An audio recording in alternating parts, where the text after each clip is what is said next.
Bueno, doctores, el tema que vamos a ver hoy es patología respiratoria congénita.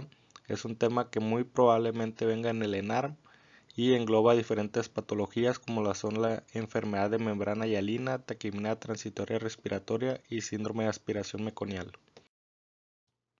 Empezaremos con apnea de la prematuridad. Esta se considera apnea a la ausencia de flujo respiratorio en una duración mayor a 20 segundos. Puede ser central, obstructiva o mixta. Puede acompañarse de hipoxemia y bradicardia. La apnea de la prematuridad está asociada a inmadurez de los mecanismos que regulan la respiración y es tanto más frecuente cuanto menor sea la edad gestacional. Además, a mayor prematuridad, más persisten en el tiempo los episodios de apnea. Por debajo de las 28 semanas de edad gestacional, la prevalencia es prácticamente del 100%.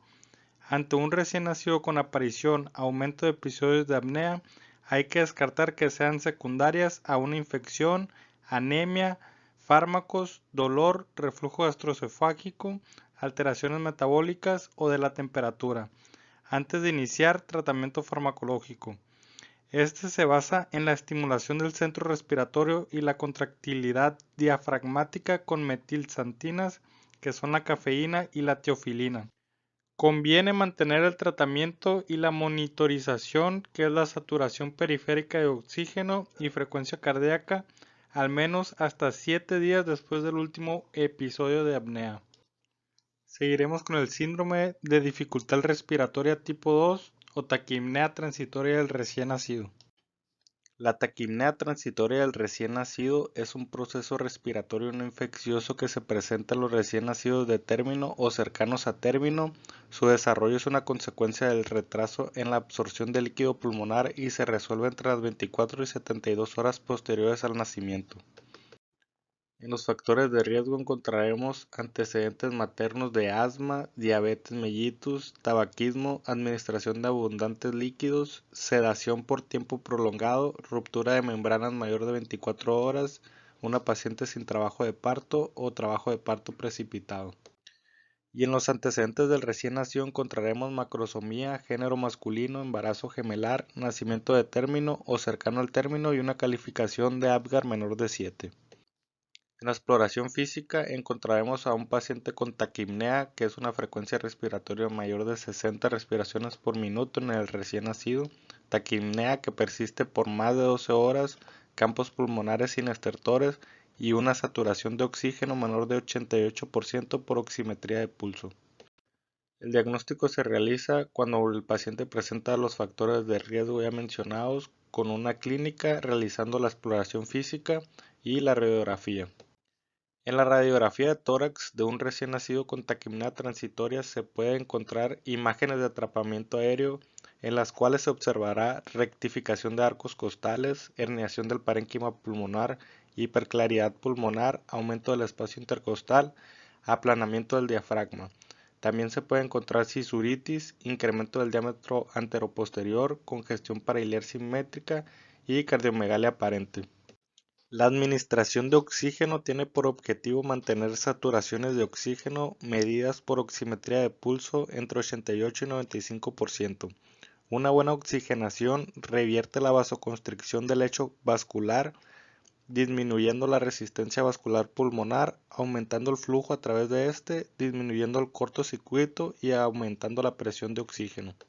El recién nacido con taquipnea transitoria recibirá alimentación con succión cuando éste presente frecuencia respiratoria de 60 a 80 más un Silverman-Anderson de menos de 3. Se alimentará con sonda orogástrica al recién nacido que presente frecuencia respiratoria mayor de 80 más Silverman-Anderson de 3 o que durante la succión presente cianosis, aumento del Silverman o baja en la saturación de oxígeno, la cual se recupera al suspender la succión. Se mantendrá al recién nacido en ayuno y líquidos parenterales cuando presenta una frecuencia respiratoria mayor de 80 más un Silverman-Anderson mayor de 3. Seguimos con el síndrome de dificultad respiratoria tipo 1 o enfermedad de membrana hialina.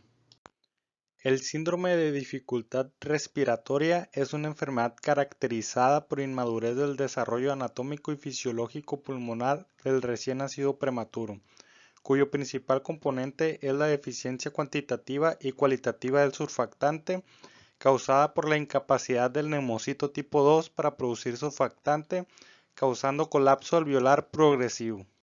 Los siguientes antecedentes incrementan la incidencia de síndrome de dificultad respiratoria: hipotermia, asfixia perinatal, fetopatía diabética, no haber recibido esteroides prenatales, ser del género masculino, diabetes materna, cesárea sin trabajo de parto, hipertensión arterial e IBUs.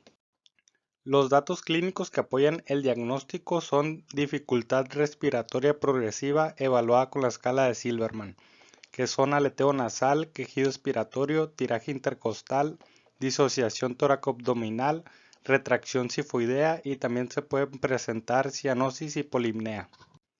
El diagnóstico inicial es un paciente que presente los factores de riesgo más la realización del test de Silverman-Andersen.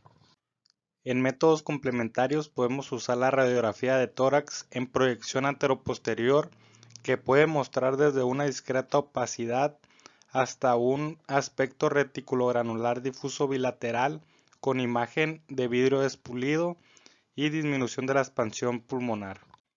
El tratamiento será un manejo de la reanimación neonatal, donde se usará la menor concentración de oxígeno que sea suficiente para mantener una frecuencia cardíaca.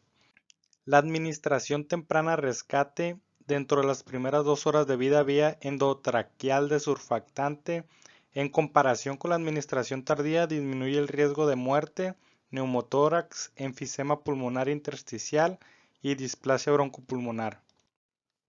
Y manejo respiratorio según sea la condición, ya sea utilizando CPAP o ventilación mecánica, y profilaxis con corticosteroides, con betametasona cada 24 horas 2 dosis o dexametasona 4 dosis cada 12 horas. Seguimos con el síndrome de aspiración meconial. Este es un tipo de distrés respiratorio en el recién nacido con líquido amniótico teñido de meconio y que presenta síntomas no explicados por otro motivo. La eliminación intrauterina de meconio ocurre en el 10 al 25% de los partos, de los cuales el 5% desarrollará un síndrome de aspiración meconial. Procesos intrauterinos patológicos con sufrimiento fetal agudo son la causa de la emisión de meconio. Es raro encontrar líquido amniótico teñido de meconio en recién nacidos pretérminos, siendo una enfermedad típica del término y postérmino.